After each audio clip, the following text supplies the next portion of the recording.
And then, ang rite of passage nila, pag bumisita ka, may dubbing, hindi pwedeng manonood ka lang. Kailangan sasabak ka din. So, pagdating ko doon, so manonood ka, mag-observe ka. Opo. Bagong graduate po ako. Okay, pasok ko na doon. Ha? Pasok ko na doon.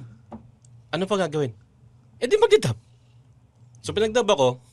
Anong unang siya lang mag-isa, 10 karakter. Nalito siya.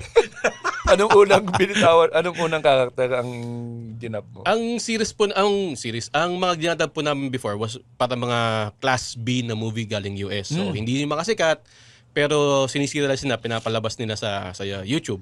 So, yung unang karakter na ginampanan ko doon is matandang lalaki. Anong pelikula yan? Baka alam namin kasi mahilig kami sa action ba to? Action?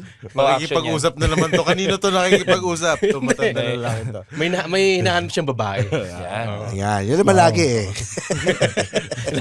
Anong wala? Tapos parang ginawa ko lang doon. Kasi ang sabi nga is, pag dubbing, kung ano yung inarte, yun na gagawin mo. Kung baga andyan na yan kumakand na. So, para bumagay yung boses mo, gayahin mo lang yung pag-arte niya. Yung pangit umarte ng lalaki. Parang ang tanong doon is, anong ginagawa mo? Ganun lang. Dapat, anong ginagawa mo? Diba? Dahil nasabi na tama si Lloyd.